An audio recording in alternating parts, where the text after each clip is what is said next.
On our wedding night, I discovered a shocking secret about my new husband, Lou Jink. He's a high-powered judge, always calm and composed, the kind of man who seems to have the world at his feet. I'd always assumed a man like him would have a long line of past lovers, but as I sat on the edge of our bed, heart pounding with a mix of excitement and nerves, he just stood there, his usual composure cracking for the first time. He wouldn't meet my eyes. He just kept adjusting his tie, clearing his throat, his ears turning a bright shade of red. Finally, he mumbled something about needing to review a case file. A case file on our wedding night. I was confused and honestly a little hurt. Did he regret marrying me? Was I not attractive enough? 1,000 insecurities flooded my mind. I thought maybe this is just his way of handling things. He's a man of routine and responsibility. So I waited, but the nights that followed were the same. He'd find any excuse to keep his distance. Always polite, always gentle. But never crossing that final line. The distance between us was becoming a chasm. I started to wonder if our marriage was just a contract, a partnership of convenience for our families. The thought was unbearable. I married him because I was drawn to his integrity, his quiet strength, and yes, I had fallen for him. One evening, I couldn't take it anymore. I cornered him in his study, my hands trembling. I asked him straight out, "Lou Jinkan, do you not want me? If you regret this marriage, just tell me. I can handle it." He looked utterly stunned, his pen freezing over the document he was reading. He looked at me, really looked at me, and his eyes were filled with a panic I'd never seen before. "It's not that," he said, his voice barely a whisper. "It's not you.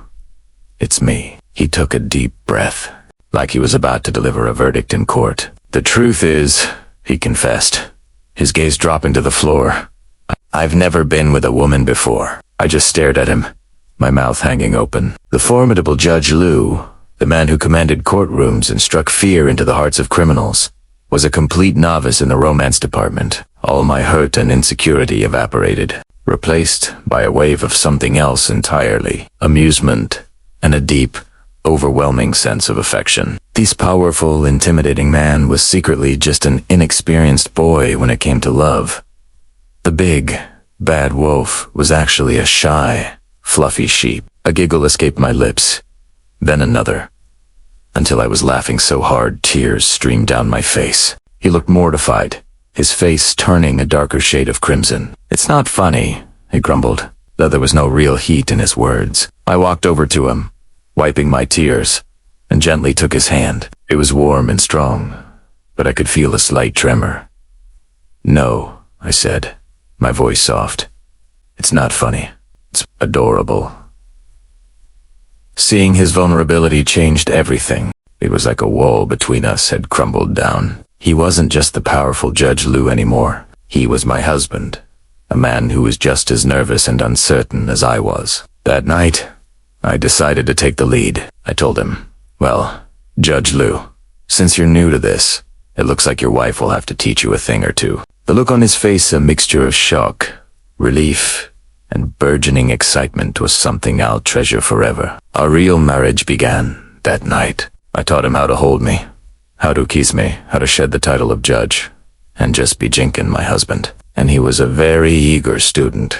It was awkward and clumsy at first, full of hesitant touches and shy glances, but it was also incredibly sweet and genuine. We were discovering each other, building our intimacy from the ground up, with no past experiences to compare it to. It was uniquely ours. It turned out that beneath his stoic exterior was a man of incredible passion. He just needed someone to unlock it. The more comfortable he became, the more he surprised me. He'd leave little notes for me in the morning, bring me flowers for no reason, and hold my hand so tightly in public, as if afraid I'd disappear. The man who couldn't even look at me on our wedding night now couldn't seem to get enough of me. Our friends and family noticed the change, too. He was smiling more.